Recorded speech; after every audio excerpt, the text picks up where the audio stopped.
Do you know what dynamic power is? It's very simply you being able to assume a position, not just work with, but that's part of it, but being able to assume a position. So basically, in order to assume a position, you've got to know your starting point. So let me show you how to apply that. So take someone who goes to the gym quite regularly.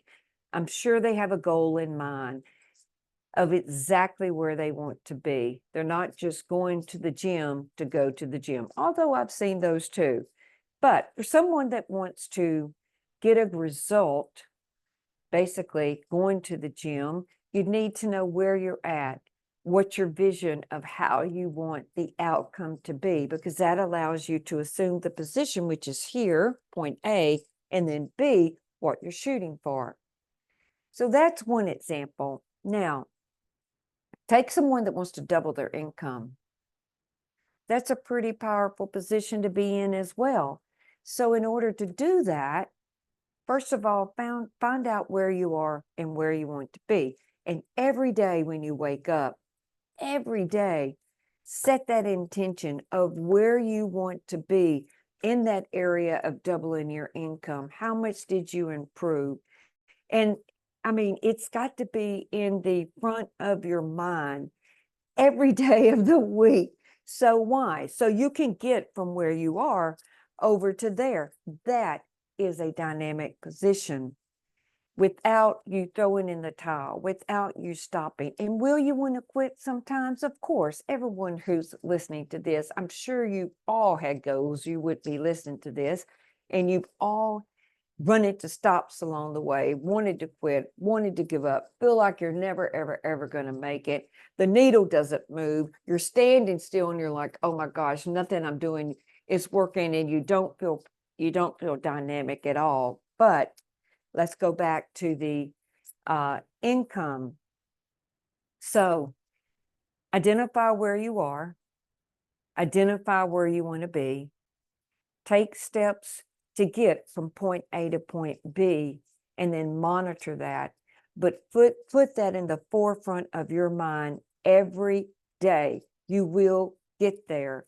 So I'm going to give you an example how I use that, because I have a business goal, for the business, and I also have one for the gym. So, excuse me, for the gym, I have a certain vision of what I want to accomplish. I also know that if I go 4 times a week, when I measure on the first day of each month, I know if I go 4 times a week, that measurement is going to improve. I also know that if I eat certain foods, that measurement is going to improve. So I kind of know, well, I really, really know what all is involved in order for me to move that needle so that I can get closer to what I want by going and working out at that gym for about an hour and 15 minutes, sometime an hour and a half, 4 times a week. I know what's entailed and I know what's involved.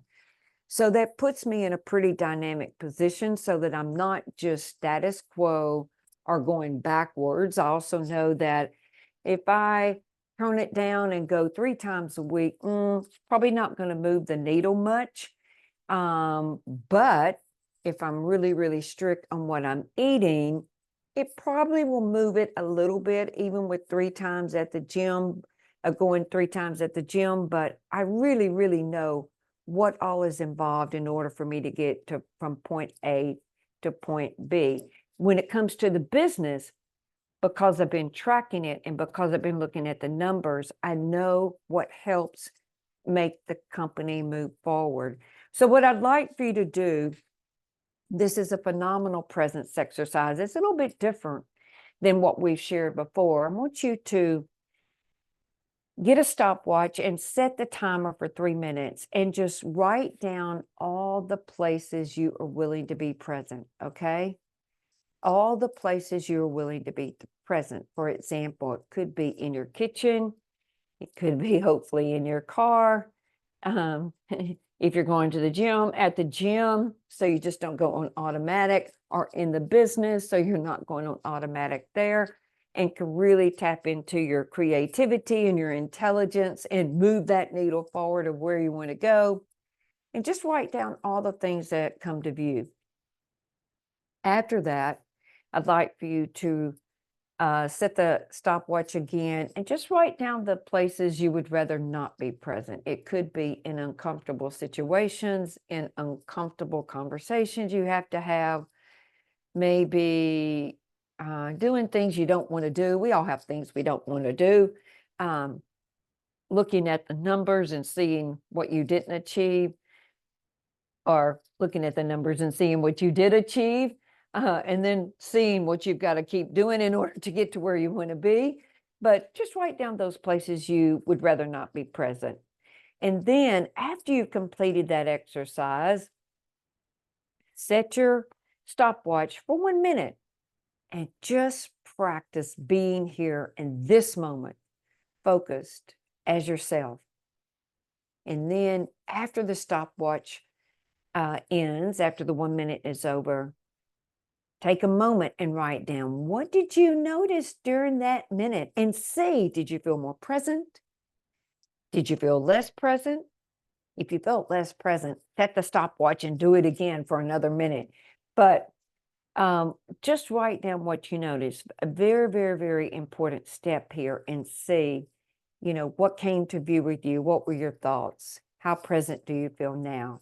See you next week. And for those of you who are watching, hey, happy Independence Day. It's 4th of July in the USA.